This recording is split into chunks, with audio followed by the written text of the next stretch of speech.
It's physically impossible to cross from North America to South America by road. Wait, let that sink in for a moment. In our world of superhighways and massive bridges, you literally cannot drive from Alaska to Argentina. The road just ends. If you drove all the way from the frozen north of Alaska to the southernmost tip of Central America, you'd reach a point where civilization suddenly stops. The pavement crumbles away, and all that stands between you and South America is a 60-mile stretch of one of the most dangerous places on Earth. Welcome to the Darien Gap. This is not just some undeveloped land. This is a nightmare realm of dense swampland and jungle that has swallowed explorers whole. A place where drug smugglers hide, where migrants disappear, and where nature itself seems determined to keep humans out. Psychologists who work with migrants who pass through describe it as a nightmare with 1,001 demons. But here's what's truly mind-boggling. This gap exists despite a century-old plan to connect the Americas with one continuous highway, a plan so ambitious it would unite two continents and change global trade forever. So why, in an age when we've built tunnels under the English Channel and bridges across vast seas, does this tiny stretch of land remain unconquered?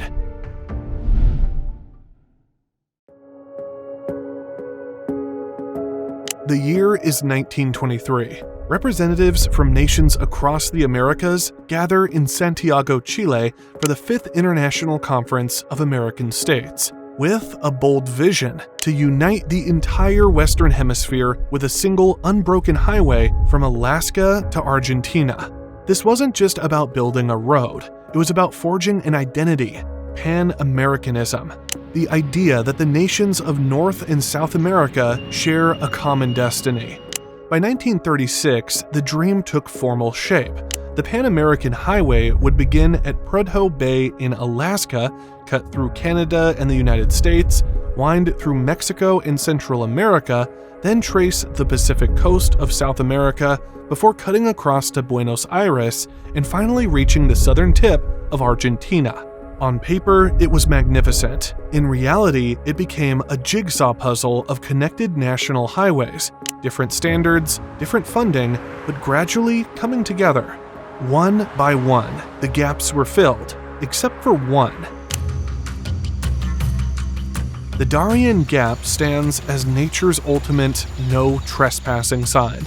This isn't just difficult terrain, it's actively hostile to human interference. Imagine the densest jungle you've seen in movies, then make it worse. Mud so deep it can swallow a truck. Rainfall so constant from May to December that the land becomes a shifting, unstable morass. Rivers that flood without warning, washing away anything in their path. And that's before we talk about what lives there. The Darien teems with deadly creatures, venomous snakes that strike without warning, scorpions hiding in every shadow, and crocodiles lurking in waterways. But the most dangerous? Mosquitoes carrying malaria, dengue fever, and yellow fever, invisible killers that have claimed countless lives. American journalist Jason Matla, who walked through the gap in 2016, described it this way. The mud-slick ground shifts beneath you, causing you to stumble so often in waterlogged boots that an ankle injury seems inevitable. There is a temptation to discard them altogether. Snakebite be damned. Thorns snag on my clothes and slice at my arms, and though I'm slathered in bug repellent, the mosquitoes are punching through. From head to toe, the jungle wants to consume its guests. This isn't a place for construction crews. It's barely a place for humans at all. When engineers first surveyed the gap, they encountered problems that defied simple solutions. Building along the coast seemed logical until they discovered rugged headlands and countless river mouths that made construction impossible. Moving inland, they found the Atrato Swamp, a vast wetland laced with rivers and streams. During early tests, engineers dropped barrels into this basin that sank 15 stories before hitting the bottom. 15 stories of muck and water. You might suggest bridges, like the 34-mile Hong Kong-Zhuhai-Macau Bridge, but that marvel of engineering, completed in 2018 with modern technology, had solid bedrock to build on. The Atrato Swamp offers almost no stable foundation. A floating bridge, perhaps? The world's longest floating bridge in Seattle stretches less than 1.5 miles, a fraction of what would be needed here. By the 1990s, a Colombian engineering firm had developed the most promising plan yet, a route that would skirt the worst of the swamps by hugging higher ground where possible. Their detailed surveys revealed a narrow path that might be viable, with enough concrete, steel, and determination. But as we'll see, nature wasn't the only obstacle standing in their way. Every engineering solution proposed has crashed against the implacable reality of the Darien. It's as if the land itself is refusing to be tamed. The gap doesn't just resist human passage, it serves a critical ecological function. This narrow strip of jungle is home to over 169 mammal species, including the critically endangered brown-headed spider monkey and the Baird's tapir. Thousands of invertebrates and numerous endemic species exist here and nowhere else on Earth. More remarkably, the Darien functions as nature's border wall between North and South America. It prevents species from crossing continents and disrupting established ecosystems. Consider the coyote, found only in North America. When coyotes attempt to move through the gap, jaguars lurking in the jungle inevitably find them. If coyotes ever establish themselves in South America, they could devastate populations of capybaras, pecaries, and various rodents, unraveling ecological relationships millions of years in the making. The gap is not just a barrier to humans, it's a guardian of biodiversity. Despite the dangers, the gap has always attracted those seeking to conquer it. In 1960, motorcyclist Danny Liska attempted to cross, but was forced to abandon his motorcycle and continue by foot and boat. A year later, a team driving 3 Chevrolet Corvairs spent 109 days traversing the jungle, returning with only 2 vehicles after abandoning one expensive Chevy to the insatiable jungle. In 1972, a daring expedition attempted to traverse the Darien Gap using Range Rovers, led by Colonel John Blatchford Snell. The Darien crossing was part of a larger Pan-American trip that had started in the fall of 1971 in the cold winds of Canada and rapidly worked its way south through North and Central America. The expedition was scheduled to last 6 months, and half of that time was blocked for the Trans-Darien leg. The expedition was one of the most heroic off-road adventures ever, fighting mechanical issues, an impending rainy season that could leave the Range Rovers as rusting relics in the jungle, and supply shortages. Led by Colonel John Blatchford Snell, CBE, one of Britain's most famous modern-day explorers, the Darien crossing combined with the overall Pan-American journey meant that this was the first time anyone crossed the Americas in a single go. But the most significant attempt came from an unexpected source, the President of the United States.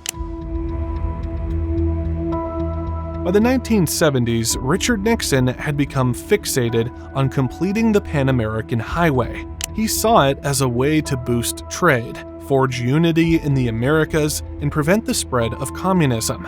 The timing wasn't coincidental. The Cold War was at its height, and Latin America had become a battleground for influence between the United States and the Soviet Union. Cuba had fallen to communism in 1959. Chile would elect socialist Salvador Allende in 1970. Nixon believed economic integration through infrastructure was America's best weapon against Soviet influence in the region. On May 6, 1971, Nixon declared, "For a long time, experts thought that this section could not be built. The bottomless Atrato Swamp, which it must cross, could not be conquered." The fact that this project will now be undertaken is a tribute not only to modern engineering, but also to the determination of our countries to forge this final link in a great unifying international project. The price tag? Approximately $150 million, about $1.18 billion today. Nixon committed to covering $100 million, with Panama and Colombia splitting the rest. His dream? To complete it by 1976, America's 200th birthday. And in true Nixon fashion, he hoped the completed gap would bear his name. The Nixon Gap would stand alongside other presidential infrastructure achievements like the Hoover Dam, a monument to American engineering prowess, and Nixon's vision of hemispheric unity. Engineers and surveyors were dispatched immediately. Preliminary work began on both sides of the gap. The project had the full weight of the American presidency behind it. Nothing, it seemed, could stop the inevitable conquest of the Darien. But he hadn't counted on the Sierra Club. The environmental organization launched a campaign highlighting the irreparable damage construction would cause to the ecosystem and indigenous communities. Then they discovered an unexpected ally: American cattle ranchers. Colombia was experiencing a significant outbreak of hoof and mouth disease. While harmless to humans, this disease could spread to livestock across North America if the gap were bridged. Estimates suggested it could destroy 25% of U.S. cattle and cost ranchers $10 billion annually. The Sierra Club leveraged this economic threat, securing a legal injunction that halted the project. Nixon's dreams crumbled in the face of this unlikely alliance of environmentalists and ranchers. In 1992, discussions to complete the Pan-American Highway through the Darien Gap were revived by Colombia and Panama. Colombia's transportation minister, Juan Gómez Martínez, called the gap a disgrace for the Americas, and both countries requested funding for a new environmental impact study. But 2 decades had changed perspectives. The environmental arguments grew stronger as experts warned of the domino effect of forest destruction. The northernmost 18 miles of Colombia's existing Pan-American Highway had already experienced 60% deforestation. Indigenous leaders spoke out too. Fabio Chamapuro, leader of a Colombian indigenous federation, warned whenever they finish a project, the indigenous group that was inhabiting the area no longer wants to be indigenous. And for us, this is very dangerous. Meanwhile, the cost had doubled to $300 million. The stark reality was that Colombia needed this highway far more than Panama did. Through its iconic canal, Panama had become a global trading hub and the most stable country in Central America. Colombia, meanwhile, was battling guerrilla groups like FARC and drug cartels that used the lawless Darien as a hiding place. But even these arguments couldn't overcome the fundamental reality. Maritime shipping is significantly cheaper than road transport.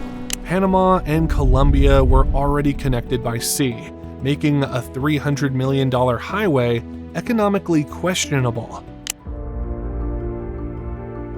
Despite the absence of a road, people still cross the Darien Gap. Thousands of migrants make this perilous journey annually, fleeing poverty and violence in South America and beyond, hoping to reach the United States. It's a desperate journey. Migrants pay coyotes, human smugglers, up to $5,000 to guide them through. Many never make it. They fall from slippery cliffs, drown in raging rivers, succumb to disease, or fall victim to the criminal gangs that control the region. In 2023 alone, over 500,000 people attempted this crossing. Mothers carrying infants, elderly people, entire families, all risking everything to traverse a jungle that governments and engineers deemed too dangerous to build a road through. Aid groups operating in the region report horrific stories. Bodies discovered too decomposed to identify, children orphaned mid-journey, and survivors traumatized by what they've witnessed. When they emerge on the Panama side, they often require immediate medical attention for dehydration, foot injuries, and tropical diseases. This human tragedy raises uncomfortable questions about the gap. If we can't or won't build a road, Should we establish a safer humanitarian corridor, or would that only encourage more migration through this deadly region? In the 21st century, some practical alternatives have emerged to bridge the gap without conquering it. Shipping companies now offer vehicle transport services between Colón, Panama, and Cartagena, Colombia. For about $1,000, travelers can put their vehicles on a boat and fly themselves to the next country. It's not the seamless drive that Pan American highway dreamers envisioned, but it's a functional workaround. Several entrepreneurs have attempted to establish regular ferry services for both passengers and vehicles, though these ventures have struggled with profitability. The last such service went out of business in 2018, unable to maintain consistent operations. Air travel between the two countries has expanded significantly, with multiple daily flights connecting major cities. For most travelers and businesses, flying has rendered the gap's impenetrability a mere inconvenience rather than a critical barrier. The Darien Gap remains today what it has always been: wild, dangerous, and uncrossable by conventional means. And perhaps that's not a failure, but a success. While Nixon saw joining the gap as symbolic of Pan-American unity, its preservation might be an even more powerful symbol, a reminder that the Americas value nature's boundaries as much as human ambition. The gap also serves as a living laboratory for scientists. Researchers have discovered dozens of new species there in recent decades, including frogs, insects, and plants with potential medical applications. Some biologists argue that the gap may contain cures for diseases that we haven't even identified yet. For the indigenous communities who have inhabited this region for centuries, the Embera, Wunan, and Guna peoples, the gap's persistence has helped preserve cultures that might otherwise have been overwhelmed by outside influences. Their traditional knowledge of the forest's medicinal plants has already contributed to several pharmaceutical breakthroughs. In a world where we've scaled the highest peaks, plumbed the deepest oceans, and sent robots to Mars, these 60 miles of untamed wilderness force us to confront a profound question. Is progress always measured by our ability to conquer nature, or is there wisdom in recognizing that some connections are better left unmade? The Darien Gap, the last place on Earth that refuses to bend to human will, reminds us that sometimes the greatest achievements aren't in what we build, but in what we choose to leave alone. Perhaps the road that never was is the road we never needed after all.